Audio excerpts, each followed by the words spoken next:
All right, so welcome. It is a pleasure to be back with you all. Since my first introduction class, that was just a couple of weeks ago. Since then, you have had business analysis, planning and monitoring, you've had elicitation. What was the other one? Was it requirements management, lifecycle management? Okay, and you've had the pleasure of working with LN over all of those sessions. We are now up to strategy analysis. I'm back for this one. You will have Laura. I don't think you've had Laura yet, have you? You did have Laura. Oh, good. So you've had the pleasure of all three of us then. Yeah, Laura is another great instructor. I just love the way the three of us work together. We have uh, slightly different perspectives, but I think that amongst all three of us, you get a really good view of what this material is all about and how to prepare for it. So I'm hoping that you are enjoying the idea of multiple instructors. So it'll be my pleasure to guide you through strategy analysis today. Again, we will be going for um, a good 4.5 hours. I will be in Eastern time. That translates to 2 o'clock.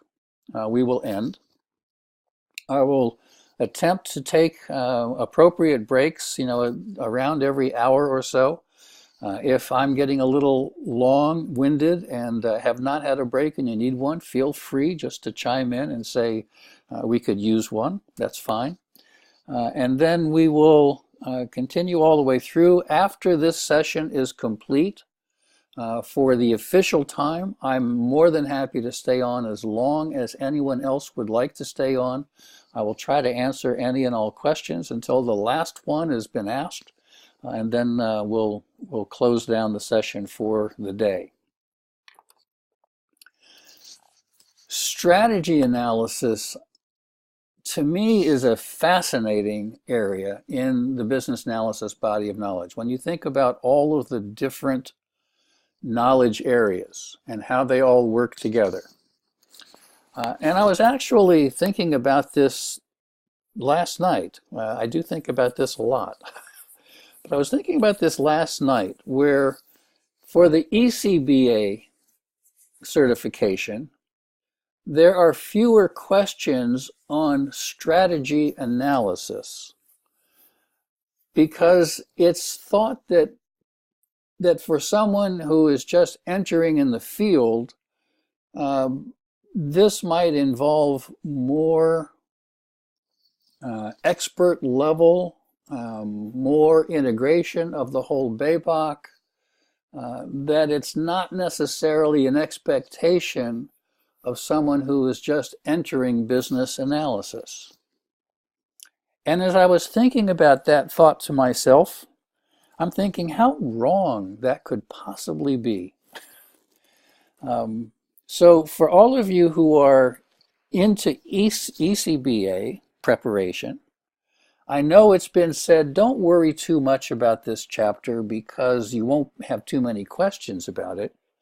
But I'm going to add my own comment that I think this is not only a very interesting and worthwhile knowledge area within the BABOK, but there are some elements that are just core to everything else. The reason why I think that there might be that difference in understanding about whether this is important or not important to someone who's new to the profession probably goes right back to the whole question of the title of this particular knowledge area, strategy analysis. And I want to emphasize that in this case, the strategy that is being referred to is the strategy for change. Right? What we're doing is we're analyzing what change is necessary, how we might go about achieving that change, what the risks are in achieving that change, what the possible alternatives are, and perhaps even one or more recommendation for which way to achieve change could be more or less appropriate. On that level, I think you can agree with me that it's very fundamental to all of the other knowledge areas. It certainly is a part of it and not something that should be ignored. Now, the confusion occurs when people think about strategy perhaps as product strategy or data strategy or any number of other areas that involve strategy that could require a much more advanced or sophisticated knowledge or more engagement. I won't discount that. That's true. But when we talk about strategy analysis from a chapter perspective, and you'll see this as we go through it, it's really about the strategy for change. What kinds of change make the most sense? All right? So keep that in mind as an overarching or underlying concept.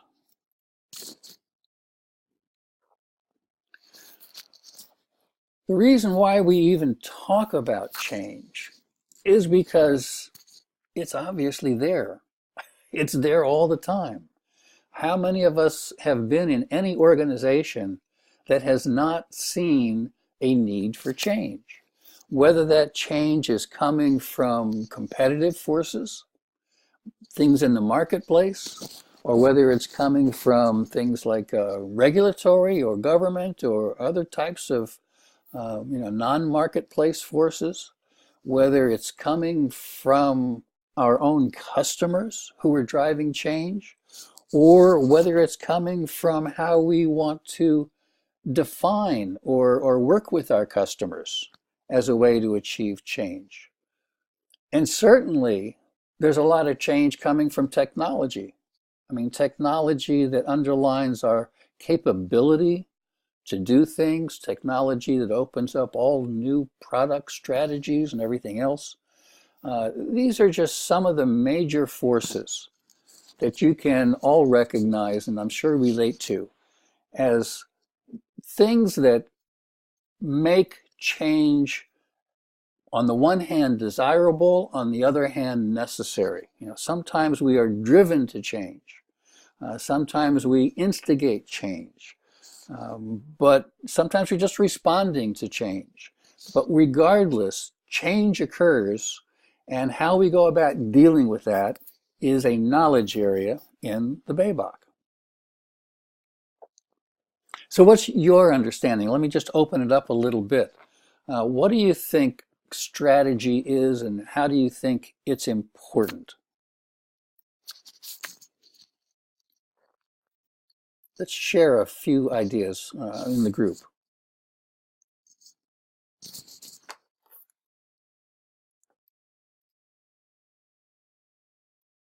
Anyone like to begin?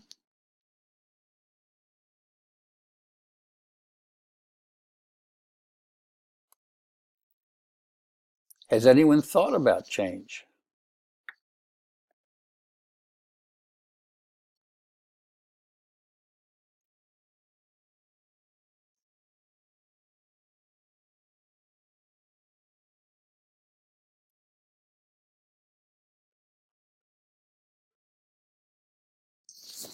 Okay, that's a really good way to think about it. So we have team members, they have capacity or capabilities, and then the strategy becomes, well, how do you take advantage of that? How do you lever that in the best possible way? Good. What are some other thoughts about strategy?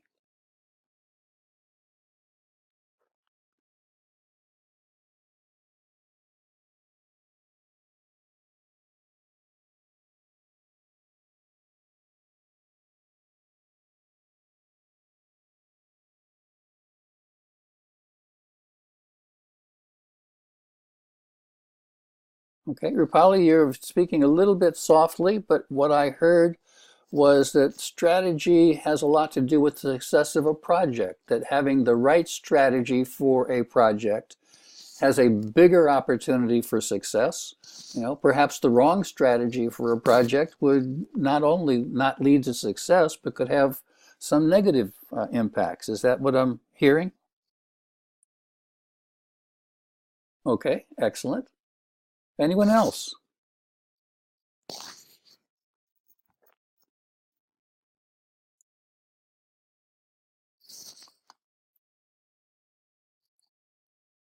I'd love to hear from at least one more person. What do you think about strategy and why it's important?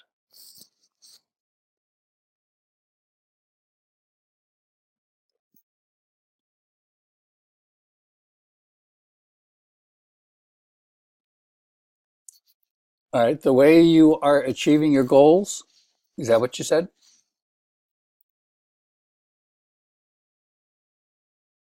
Okay. With, again, the obvious implication that if you're, I mean, to have a goal is one thing, but how you get there is something else. And you need a strategy in order to be able to do that in the best way. Have any of you worked on a project or been a part of any initiative where the goal was the right goal, but the strategy was not productive?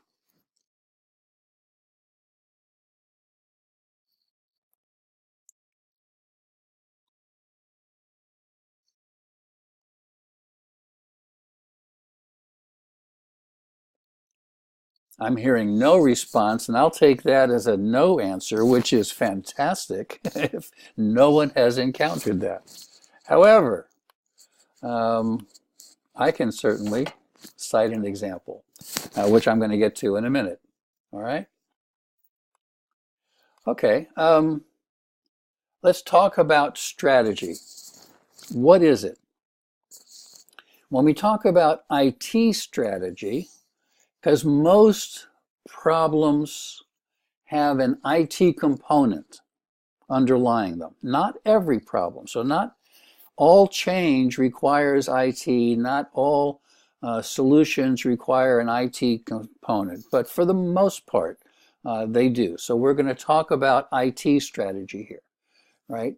It's utilizing the capabilities of an enterprise as the most effective way to achieve those goals. I think that's exactly what was it Rupali or said initially, right? How do you utilize people? And it's not just people.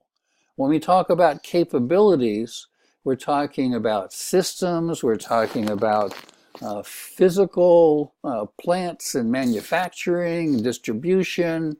We're talking about all kinds of things that make up our capabilities, right? So in this sense of being able to carry out an initiative to implement change, we're looking at what strategy helps us utilize those capabilities to create change in order to achieve that goal, right?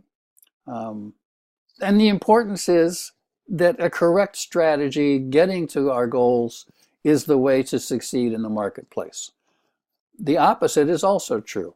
Not getting to our goals will certainly lead to not having success in the marketplace. So it's critical that we're able to understand different strategies and to be able to look at the best one.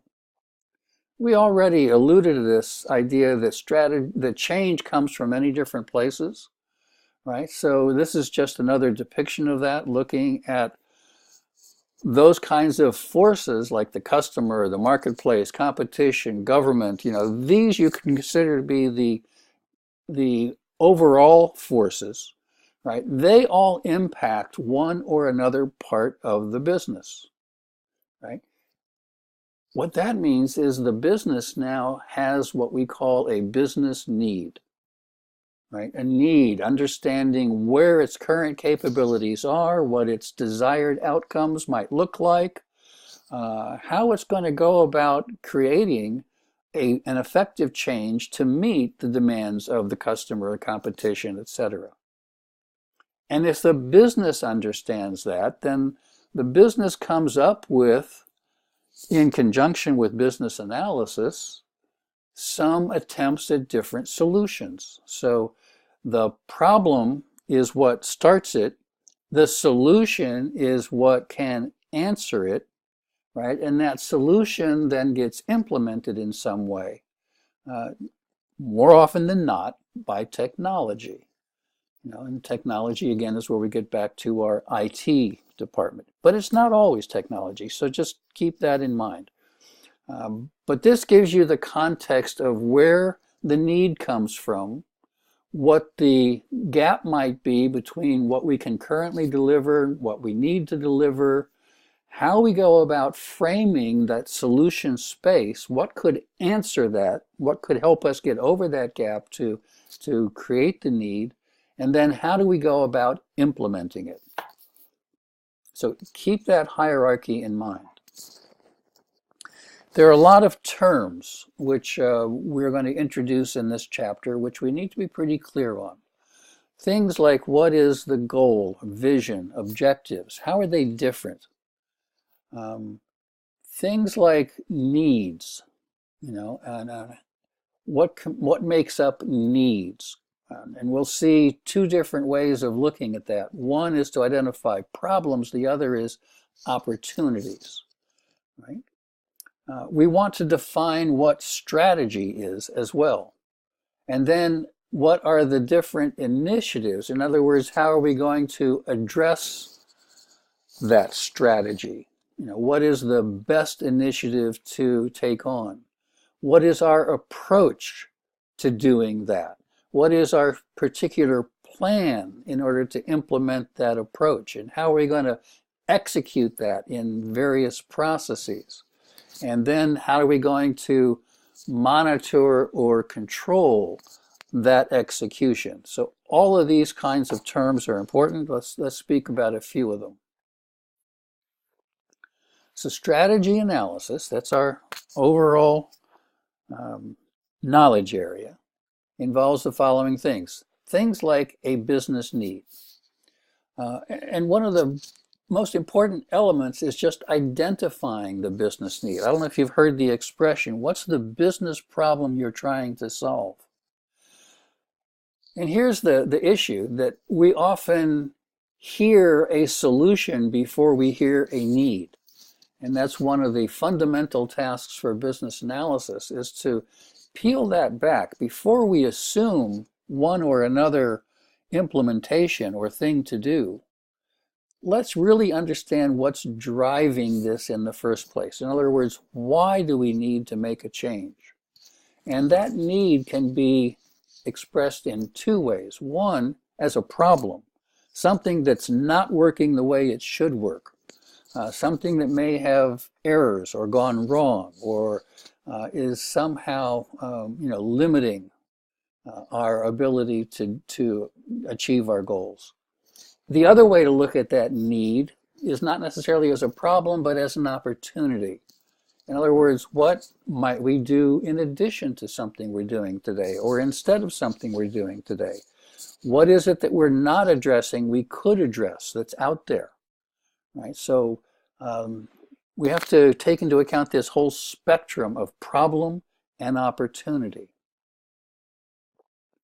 The strategy then is, how do we get from understanding that need to actually addressing that need, right? So we're going to come up with a strategy that will enable the enterprise to do that. Put a pin in that word for a minute, enterprise. We're going to come back to it. And the other part of strategy analysis is working very closely with all the different stakeholders who are involved, so that we can make sure that the strategy that we're coming up with is aligned across the different stakeholders and is aligned with perhaps an overall strategy that might be in the organization, right? So on the one hand, we might have a problem, for example, something that is reducing our profitability, or we might have an opportunity, something that could increase profitability. right? We want to collaborate with all of the right stakeholders and understand what are the possible things we could do, how are we going to address that. So strategy analysis is involving these four things, right? Identifying the need, enabling the way to address that need with some type of solution or set of solutions. We don't have to pick one at this point. We need to look at all the possible solutions and then collaborating with stakeholders in order to come up with the right recommendations. So an important takeaway is that this is ongoing. There are some who might think that you do this at the beginning of a project, and once your strategy is set, you're finished analyzing strategy. And that is absolutely not the case. Babak will emphasize over and over again, how we can continually look at our need because our understanding of the need might change. We can continually look at our solutions or possible solutions because new possibilities or variations may emerge. The benefits or the costs of a particular solution might change as we are in the process of doing a project. Right? So this is ongoing. Strategy analysis, again, does a lot to just look at change and understand how not only information might become available, but how to go out and get more information. So there's a proactive element to this. We constantly want to be challenging the strategy. We want to be looking for new information.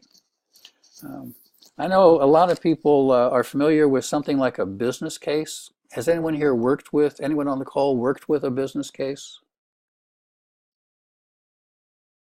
And when do you normally do a business case, Rupali?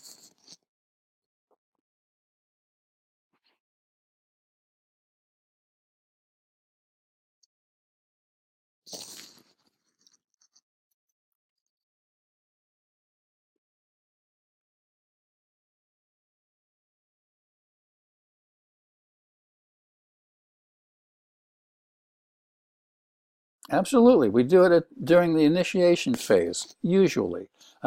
By the way, again, I want to ask you if you can maybe speak more directly into your microphone or look at your volume because I'm hearing you soft. Yeah, I heard you. But it's at the initiation phase. But here's another question. When do we know the least about the project?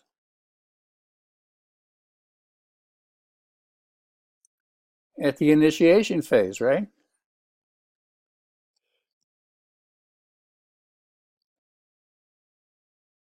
Right. So it makes sense that, if we're looking at something like a business case, which is the expression of the value of why we're doing something, that we want to continually test that. We want to continually test what we know about requirements, what we know about the need, what we know about the benefits, what we know about the costs, what we know about different solutions and the risks, and all the other issues that will emerge.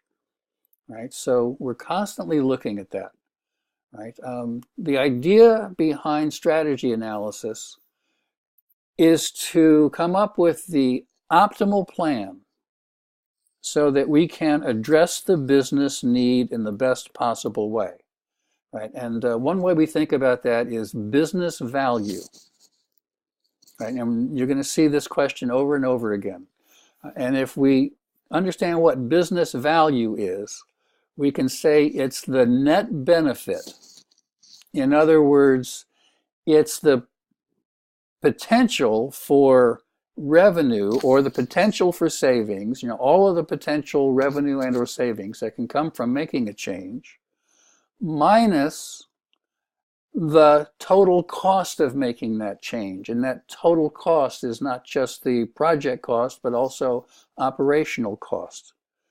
So if we did some sophisticated financial analysis, which will be in a different knowledge area, we could see the relative value for different solutions. And that's something I want to take into account because one strategy might have one expression of value, another strategy could lead to a different expression of value. In other words, that equation of all of the potential revenues and benefits and that all of the potential costs of change, making that change, is something that's in flux.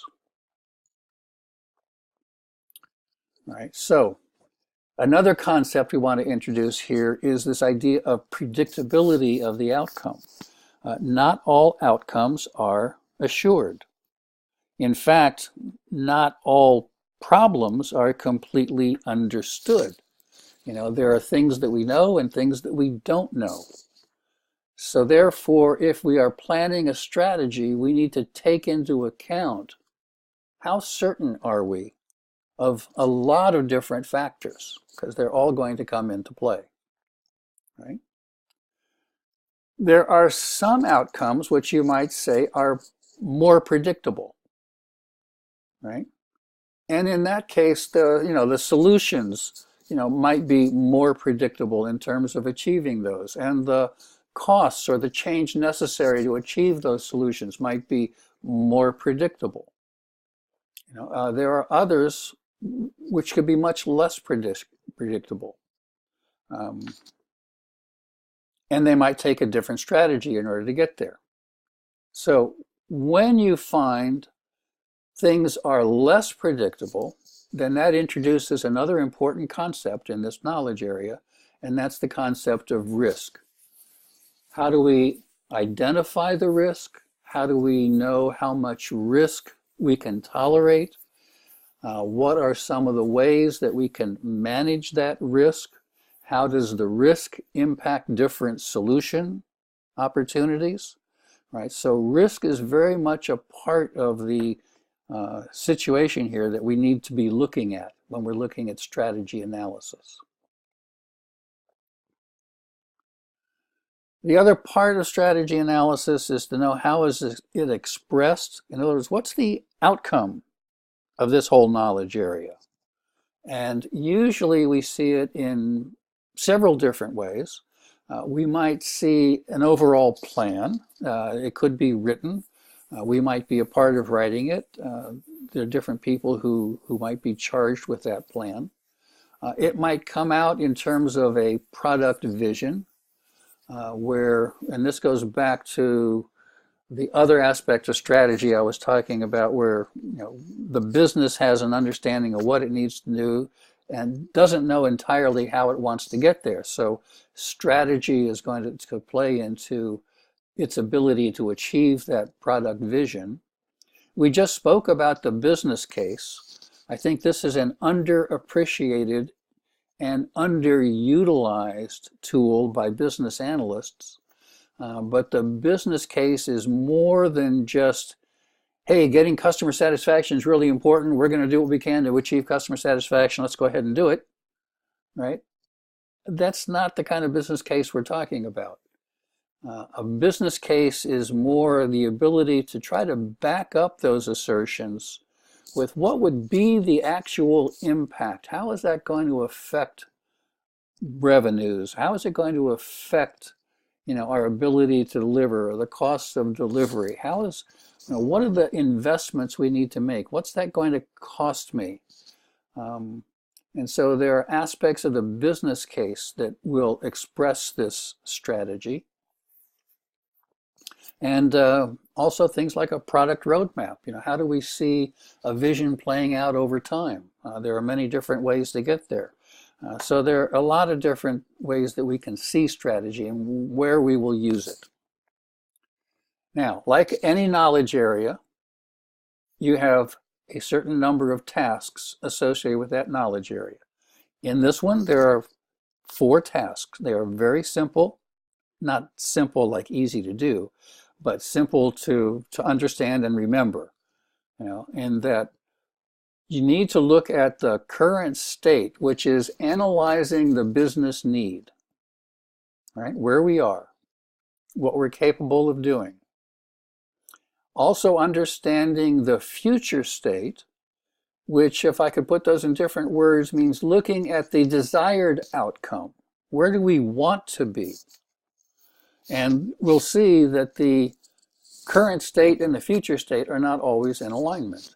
Or there are things that can change in the current state or things that can change in the future state, which cause that to go out of alignment.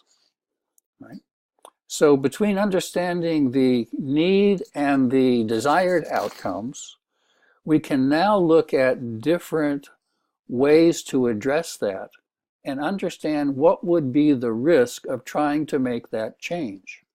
There are times where the risk to achieve a change is just something we can't tolerate. It's too high. It's not worth going after that change. So we'll do what we call the do nothing business case. We'll just keep doing what we're doing, right? Because the risk of change would be too great. And that, again, will help us define the other task, the last task in this knowledge area, which is to define the actual strategy for change. What is the approach we're going to take? What kind of solution, the solution space, in other words, that we're going to engage in? Keep in mind that defining the change strategy is not yet defining specific solution components. We don't know what the solution may actually be. We're looking at how well this solution might work towards achieving the value that we want and taking into account the risks in order to get there. Right? So it is still an overview of how we get from where we are to where we want to be, without yet getting into the more detailed aspects of exactly what it takes to deliver that. So understand that's where defining the change strategy stops. It's not necessarily the solution. There will be other tasks in other knowledge areas that will utilize what we've defined as the change strategy. Does all of that start to put it into some context for us?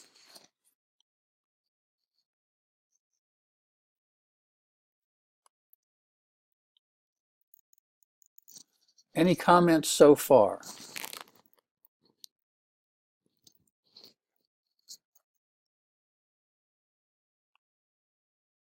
Say that a little bit louder, Shezgan. I'm just having a little hard time hearing you.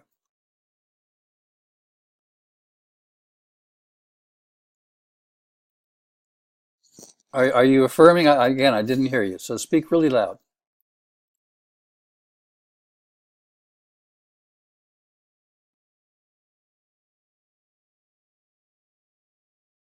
Oh, that's a great question. So a change request could be the simplest form of very little uncertainty, a lot of predictability.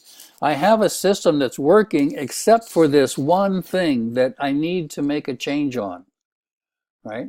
There can be a change request, and more often than not, when we hear change requests, we're talking about a minor change to an application, a minor enhancement or a modification or adding a parameter, something of that nature. That certainly can be considered here, but the amount of work we're going to do to understand that change request is really simple because it's very, very predictable. I need to add this piece to the menu, or I need to do that, and it's done. Right? Now, there are some changes that could be much broader than that, and that's the topic really of this knowledge area. Where it's more than just doing I'm going to keep calling it minor type enhancement or improvement, where it's more encompassing.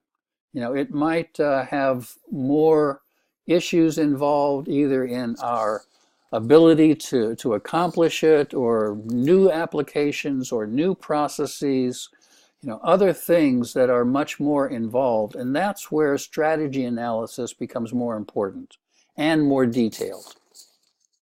So to answer your question, no, this is not just change requests. Quite often change requests are very simple and straightforward, not the subject of this knowledge area. Or to put it another way, handled very simply with this knowledge area. You don't need a whole lot of work to do it.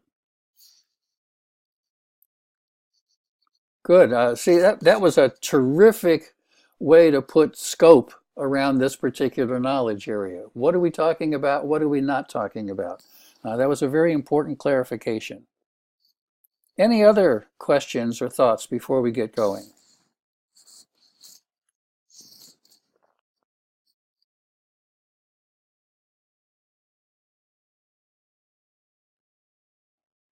Okay, hearing none.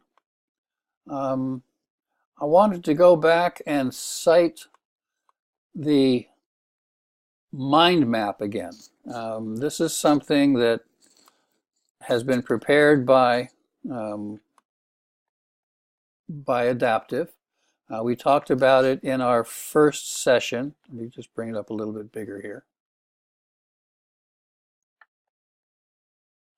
I want to go back to it. Has anyone had the opportunity to go back and refer to this mind map as you start going through the different knowledge areas?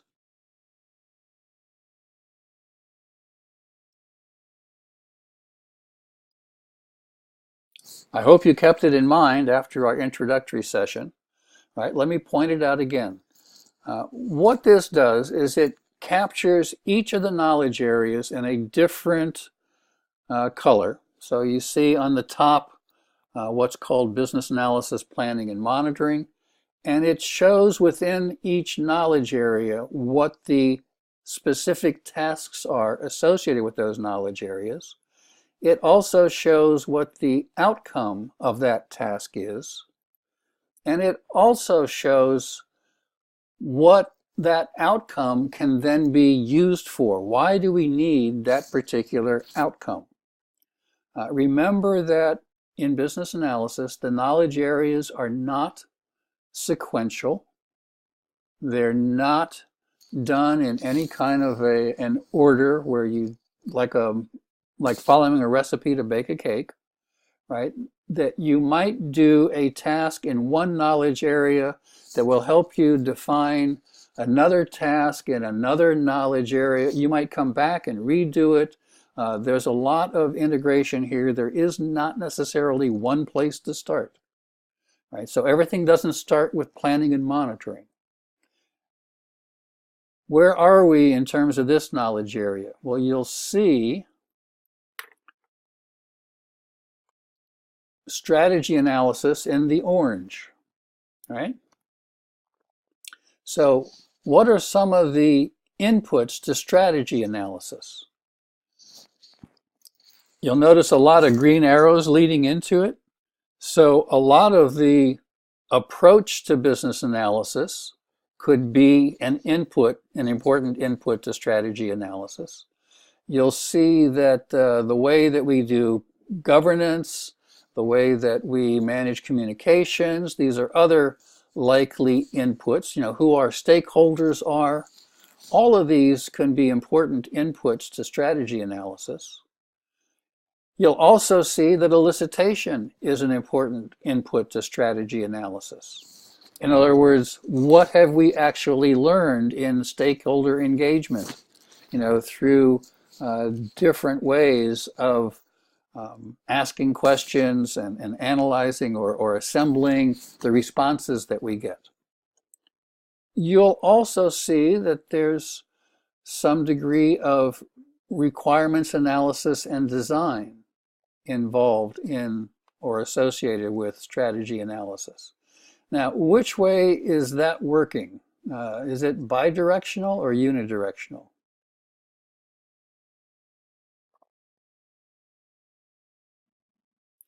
It's not really clear from this mind map, is it?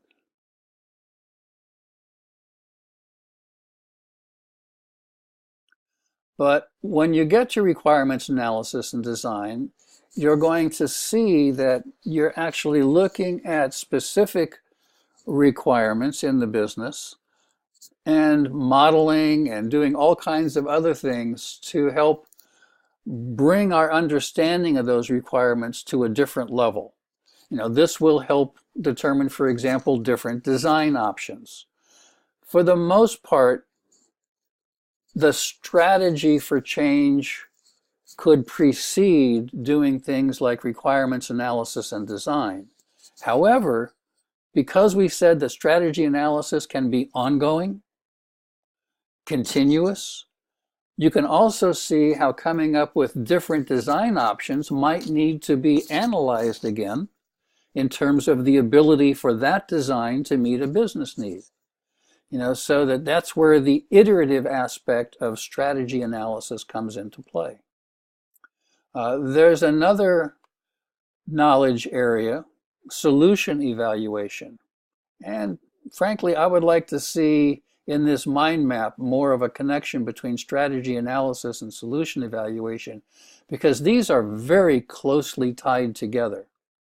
A lot of the different strategies that we will be coming up with for change need to be tested.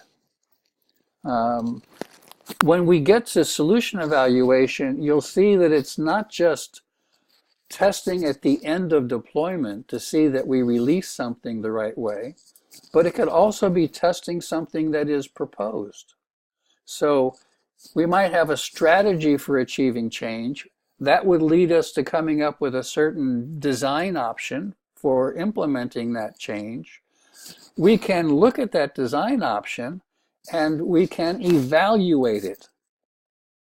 This is where a lot of the elements of the business case come from in solution evaluation, where we could evaluate that design option, or we could also look at the risks associated with that design option, much more detailed, and go back and reassess our strategy. Are we still on the right track? Is this still the right strategy to pursue? Is there some other way to tweak our strategy? Have we introduced a risk that we didn't know about before? Have we satisfied a risk that we thought we had, but now seems to be less critical? So I want us to appreciate in this mind map, this visual, how the different knowledge areas are related one to another.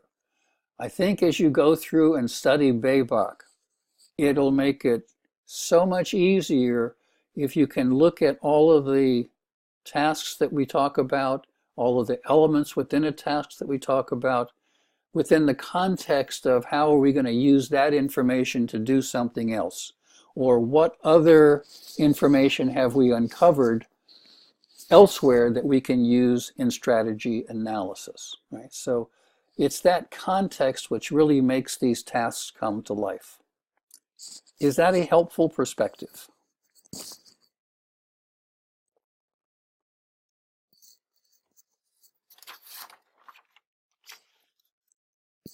Any comment on that?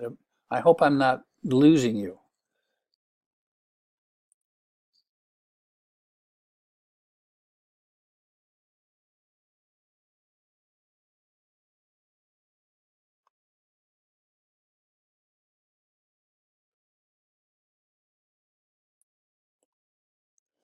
Okay.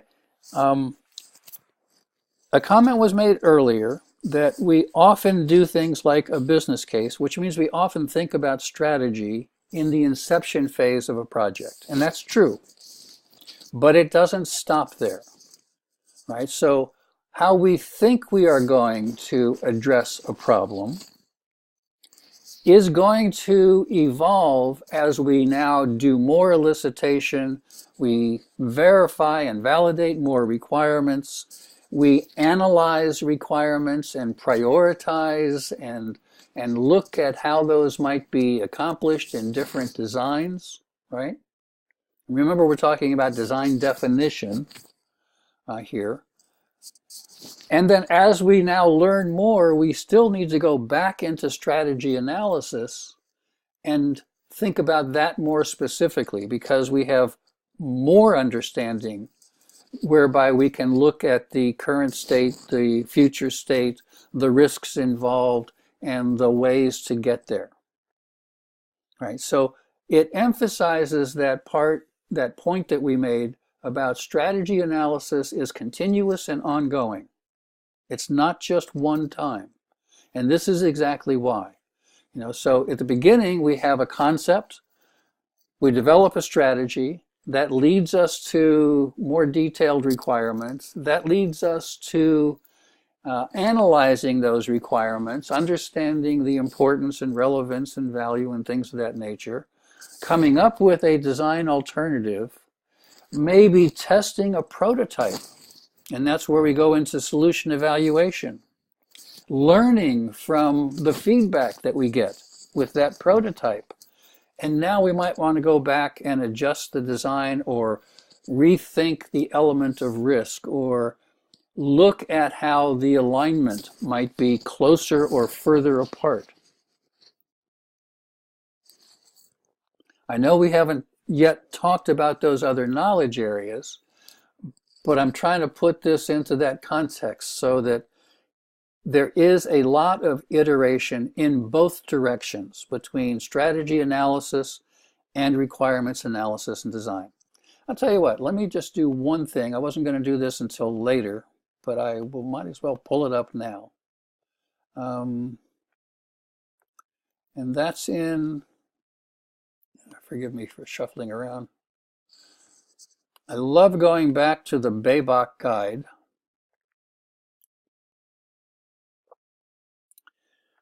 Can everyone see this page out of BABOK? Okay. This is in the strategy analysis knowledge area. It's in the fourth task, which is define the change strategy. This is typical of every task in the BABOK where you will see what's called the input-output diagram. Right? So notice here in the middle, 6.4 define change strategy. That's the task we're talking about. Look at the different inputs that we will use to define change strategy. Now, 3 of them, and you'll notice because they're numbered, 6.4 is define change strategy, 6.1, 6.2, and 6.3 are other tasks in the same knowledge area. So the current state description, which is an output of the task define the current state, and the future state description, which is the output of define the future state or the desired outcomes, right? And the risk analysis results, which is output from defining and analyzing risk, these are inputs used in defining the change strategy. There's one other one, stakeholder engagement approach. And that comes from a knowledge area you've already looked at, right? Which is elicitation, right? I'm sorry, the stakeholder engagement approach, that probably comes from business analysis, planning, and monitoring. Yeah, right? So understanding how we're going to engage stakeholders is also an input to defining the change strategy because we need to collaborate with those stakeholders very seriously. Notice also off to the left where there are other things that are considered what are called guidelines and tools. In other words, they're not necessarily transformed in this particular task, but they become guidelines to how to do this particular task. So the business analysis approach is a guideline. And notice this other one here. Design options become a guideline. Right? So where do design options come from? Well, they're going to come from the knowledge area about requirements analysis and design definition. Okay? And the solution recommendations, that's another outcome, of, I believe, a solution evaluation. Okay? Those are guidelines for defining the change strategy. Early in a project, we may know less about those elements. Later in a project, we may know more about them. The other part of this diagram I want to point out is the output from define change strategy. Now, this is one of the unusual tasks where it actually shows 2 different outputs. Most tasks have one very straightforward output. This one, not only the change strategy itself is an output, but also solution scope. Notice it didn't say solution. It said solution scope. What is And if you can kind of like hold your hands together and make a big circle with your arms, what does that scope look like? That scope is somewhat broadly and not very precisely defined at this point. Right? There are some things that might be considered in scope and some things that might be considered out of scope for the solution. That's a result of defined change strategy. Well, later on, again, as I learn more, as I do more analysis, that scope could change. So the scope for change could evolve, right? It might become smaller, it might become broader, it might emphasize some things more than others, right? So those are the two outputs. And one other aspect I want to show from this diagram is that each of those outputs is now used as input to other tasks. Wow. Look at all the tasks that use the change strategy as input.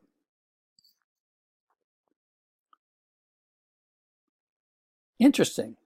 Planned stakeholder engagement. Well, wait a minute. Didn't we just say planned stakeholder engagement was an input to this whole process? How do you reconcile that? How can it be both an input and an output?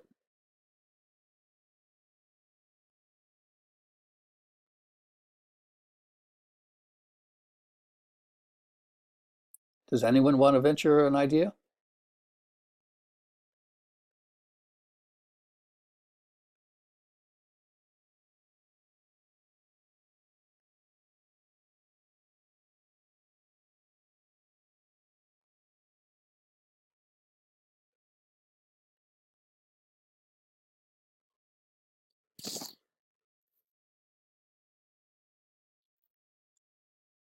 Excellent. Exactly right. Yes. Um, Other tasks that use change strategy as an input would be how to prioritize requirements, how to approve requirements, how to assess requirement changes to requirements, right? Um, Notice that just as we had risk analysis results as an input to define change strategy, once we define the change strategy, assess risks uses that, right? So again, it's iterative, right? Just as we talked about with stakeholder engagement. Notice also that the change strategy is used as an input for things like defining the design options, right? That was in that requirements analysis and design definition knowledge area. It's also used as input for measure solution performance, because when we're measuring solution performance, it's not just a completed solution. It could be a proposed solution. And analyze the performance measures and assess the solution limitations and assess enterprise limitations. Those are other tasks within the knowledge area solution evaluation. So this idea of coming up with a change strategy is input to other critical things that we're going to be doing as business analysis. Now, just look a little bit more to the right and we see solution scope as another output from what we're doing here.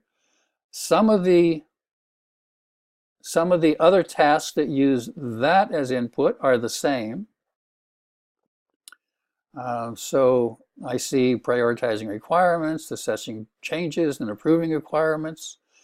Another one, 7.1, specify and model requirements, right? So the solution scope might have more to do with, let's say, underlying data and data flows and data transitions than with process. Therefore, the kinds of modeling I'm going to think about will be more data modeling versus process modeling. That's just one example. Right? So again, the idea here is that the output of change strategy, being solution scope, now becomes input to many, many other tasks in other knowledge areas. So I hope that you know, you use these diagrams in Baybach as a way to first kind of see the overall landscape. It kind of gives you a big picture view of where we're going as we start to talk about this knowledge area, but also as a way to reinforce what you now have understood or read or learned, right? So that it makes more sense. It takes it out of the abstract now that we've gone through that material, and you can understand specifically why these are drawn this way. These are excellent diagrams. I think they're great learning tools, and I want us to be able to appreciate that. So this goes along, I mean, there's no way to draw all of these inputs and outputs in what Adaptive has prepared as this mind map. It'd be way, way, way too confusing. So what Adaptive has done is simplify this to some degree. And just to show some of the essential aspects of how many of the knowledge areas and the tasks within a knowledge area can be iterative and incremental to the practice of business analysis. In other words, one knowledge area or task in a knowledge area can be related to one or more other tasks in one or more other knowledge areas. All right, does that help? I hope I've set a stage for how we're going to pursue the rest of our discussion today when we get into strategy analysis. So in this introduction, we kind of defined what we meant by strategy. Are there any questions about that? We defined some of the terms that we're going to encounter, and we will get into more of those terms as we expose more detail. So there'll be more to say about a lot of those issues. Were any of those terms new to anyone? Or did you hear something different in one of those terms that you did not understand before?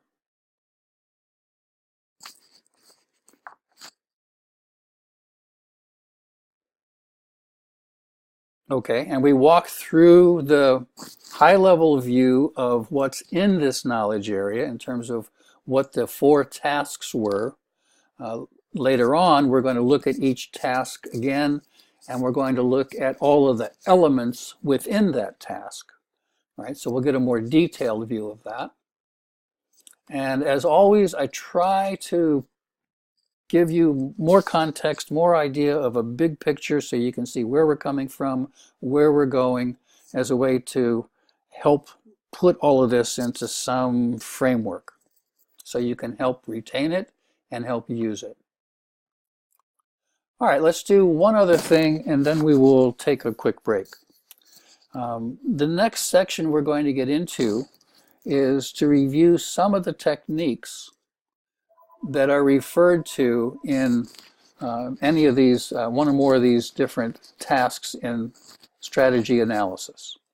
The techniques we're going to cover are really interesting ones. And I have to say that in my work with many companies, many business analysts, that a lot of these techniques are either not well known or not used much, if at all. And it's a shame because these techniques can be quite beneficial. So the techniques we're going to be talking about are the balanced scorecard, benchmarking, business capability analysis, business cases, the business model canvas, decision analysis, financial analysis, risk analysis, and SWOT analysis. All right. Now, I'm not sure as I read through that list, again, how many of them you are particularly familiar with at this point in time, or even if you have some understanding of it, how much you've actually been able to use.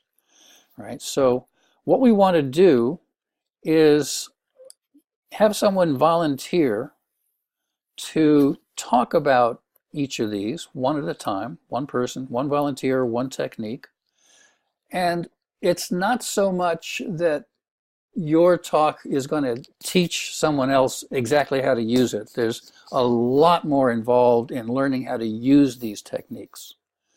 But what I would like to get across in understanding the techniques is what it is used for.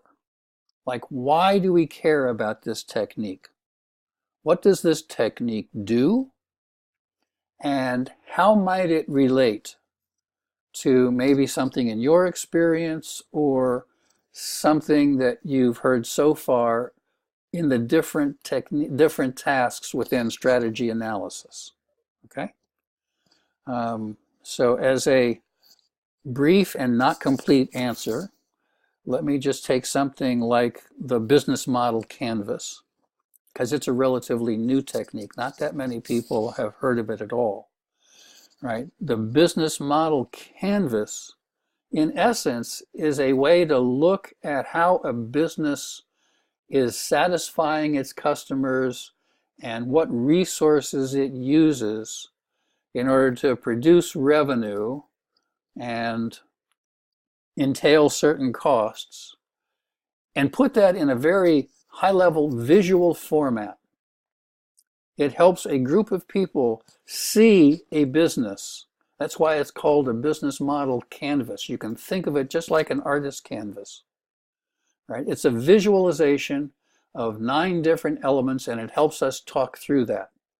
And the more we understand that business model, the more we can think about things that are perhaps working well or not working well, that can stimulate a lot of other ideas. So that's, and by the way, I have used the business model canvas in discussions with many chapters of the IIBA, because I always encourage chapters to think of the chapter as a business. Who are your customers? Who are your partners?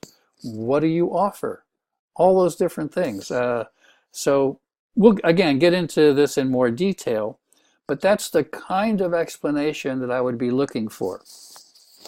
You do not need to know much, if anything, about this technique before you volunteer to talk about it.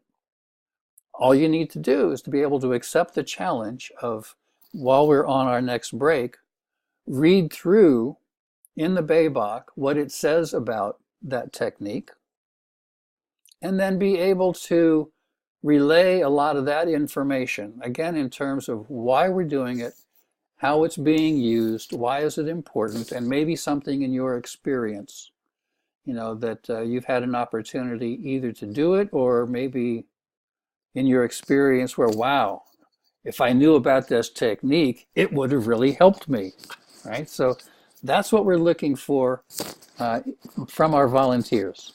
I hope I've made that easier and more likely for you to volunteer and not more intimidating or daunting. So what I'd like to do now is just have some volunteers for any of these particular, all of them actually, all these particular techniques. And we're only going to be spending 5-10 minutes on each one. These are, we don't have a whole lot of time to go through them. So don't think that you have to be, a college professor teaching a course. So would anybody like to volunteer for the balanced scorecard?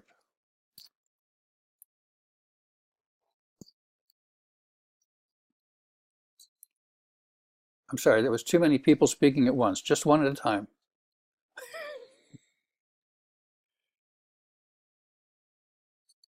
Anyone for a balanced scorecard? Rupali? Okay, excellent. You are going to figure out how to get a little closer to that microphone, though, before we start talking. Okay, Rupali? Okay, good. What about benchmarking? Maybe someone's familiar or has used benchmarking.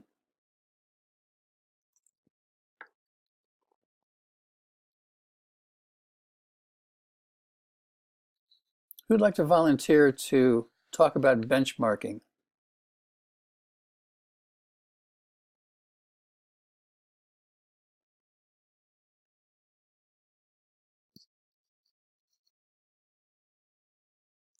Great, Harisma.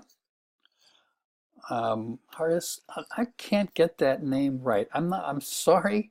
There's something about Simran. Well, that is easier. Simran. Okay, thank you. Sometimes there's just one name that stands out and it becomes a challenge. Anyway, who would like to take business capability analysis? Um, okay, Pujita. And I'm going to give you a little bit of a break on this one, Pujita. I'm going to let you know that of all of the techniques in this chapter, this one is by far my least favorite. So we're not going to spend a lot of time. I think as you get into it, have you ever done this before?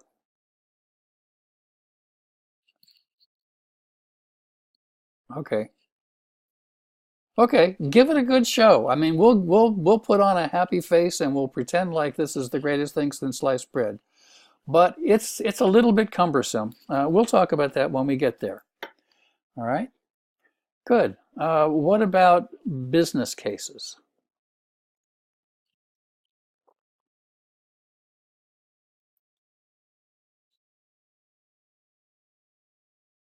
Maybe someone's had a little experience with a business case from time to time.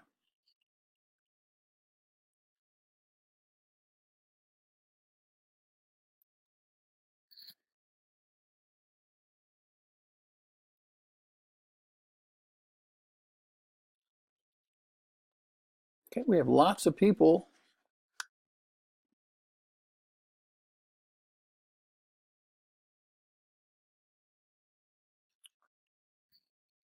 Your volunteering is between us and taking a break.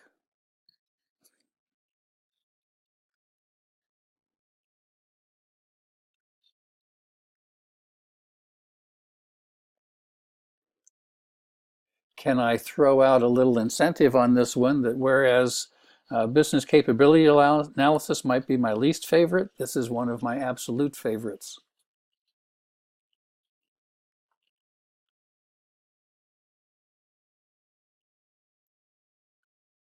Who would like to do business cases?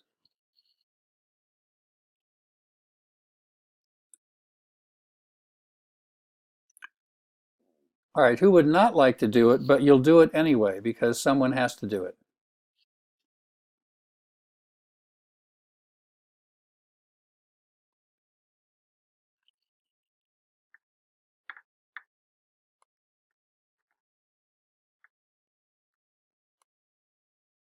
Do I have to pick someone?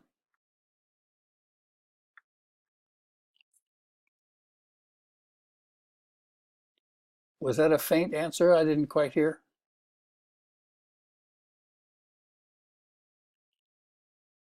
I cannot hear who's speaking.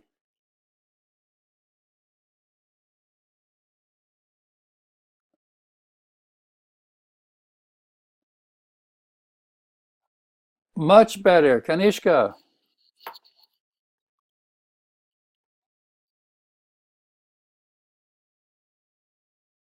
Okay, good. Thank you. And that's going to set the stage for a few others. Um, who would like to tackle the business model canvas? You've already heard me speak about it a little bit. It's an interesting one. I think you'll enjoy it.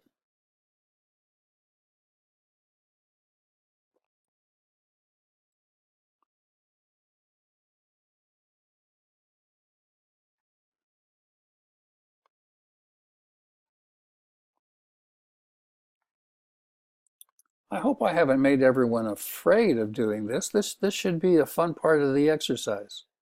It's an ability to just dig a little, learn, speak, share your knowledge.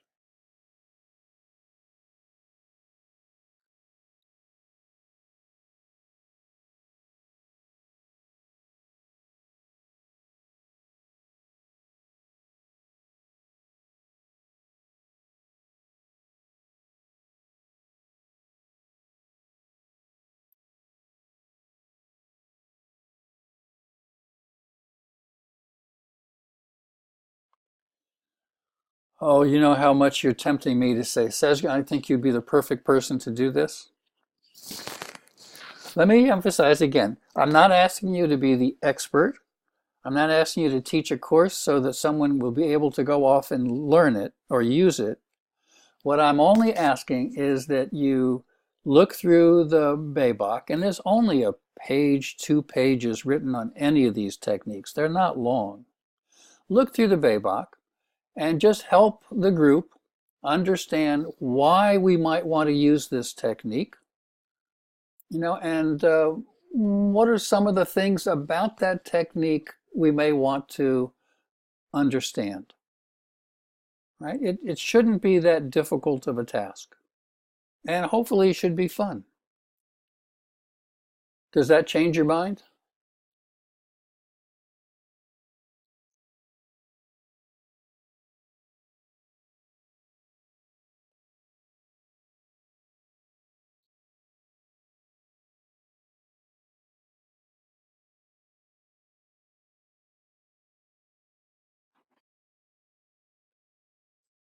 I'll tell you what, I will be there at your side to help, all right?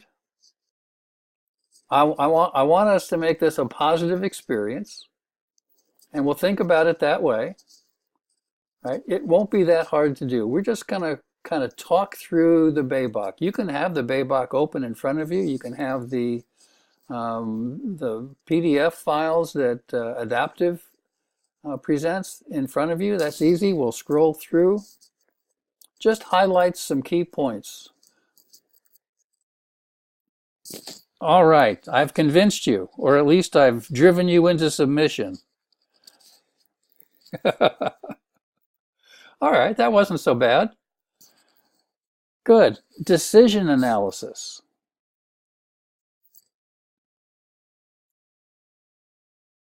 It's rather straightforward on the surface. It's how do we arrive at making a decision?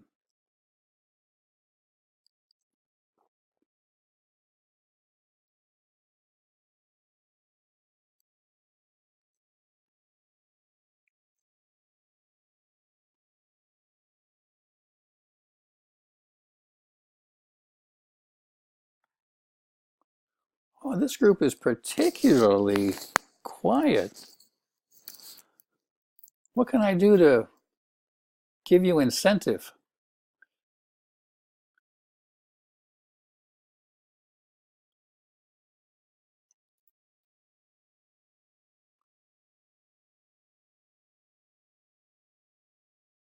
Ratna? Was that a yes? Okay, excellent. Good, thank you. And then financial analysis. This is a really interesting one. If anybody has just a basic understanding of, costs and benefits, that's all it takes here. A critical component of the business case. Who would like to take financial analysis?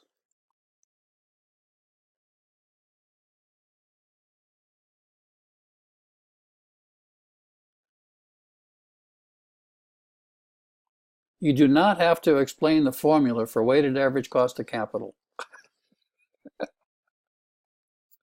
Much too deep.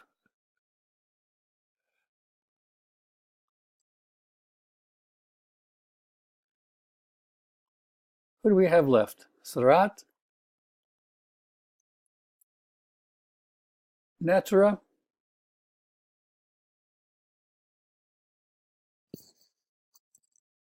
Who was that? Sarat? Okay, excellent. Thank you. What about risk analysis management? Has anyone had any project management background? This one will be second nature to you.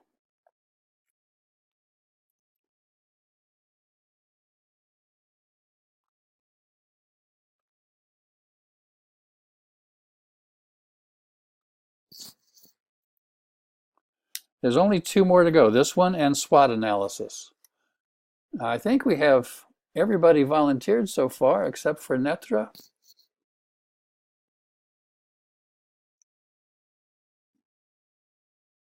Can I give you your choice, Netra, one or the other?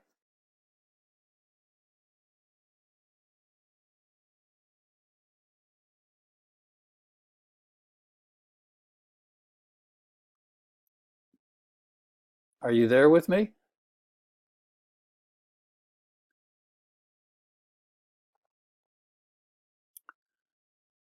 All right, who would like to take on a second one?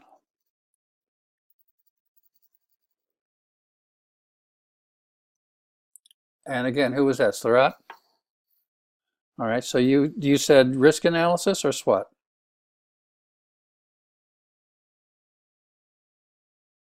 You'll do this and SWOT, okay? And would anyone else like to take on risk analysis?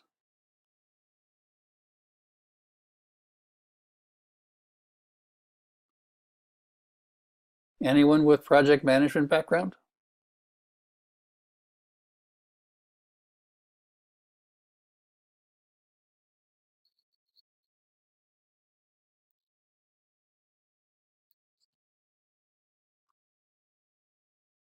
I would love to have a volunteer rather than I do it myself.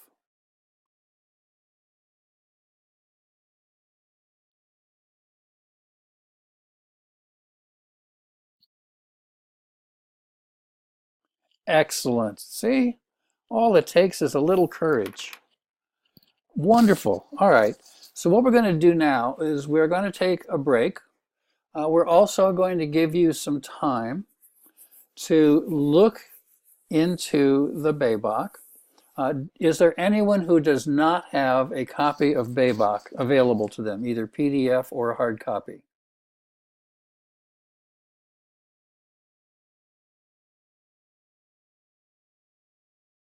Okay, I'm not seeing anyone who responded to that, so I'm going to assume everyone does. So all of these are in Chapter 10. All you need to do again is to read through it. You don't have to read it from memory. Just read through it, maybe highlight a few things or underline a few things or circle something or take a few notes. What do you want to, what do you want the group to understand about that technique? Right? Again, this is not training so that I'm proficient in using it, but this is more understanding how, let's see, what was the example I used before? The business model canvas, right? The business model canvas can be used to help me understand not only the current state, because it has to do with what my current customers are and my current resources are, but it could also help me understand a future state because it can help me visualize what other customers I may want to reach that I'm not reaching today. So there's an example of how business model canvas can be used for two different tasks in this knowledge area. So anyway, that's all I want you to do is to highlight, go through, read the material, highlight some things for yourself, take a few notes, so that in 5 or 10 minutes you can just help the group who didn't read that directly understand a little bit about them. Okay? I have almost 11 o'clock on the hour, just a few minutes past. Why don't we plan on taking about 10 minutes for a break and another 10 minutes to prepare? Would that be sufficient time to get ready for the next part of our session? All right, so even taking advantage of rounding up, why don't we get together at 25 minutes after the hour, right? Realizing some of you are in different time zones. 25 minutes after the hour, and we will begin with balanced scorecard. All right?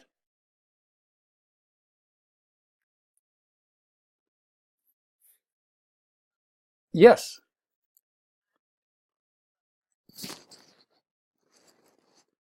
Oh,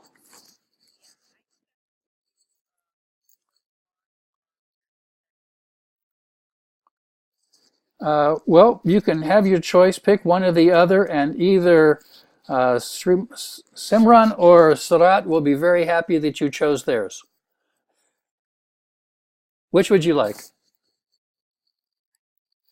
Okay, excellent. Okay, so we got everybody. We now have our break time established. I won't keep you any further. We will get together at 25 minutes after the hour. I'm going to stop this recording here. We will start putting it on YouTube in the background, and we will start a new recording when we return. Okay? See you all at 25 after the hour.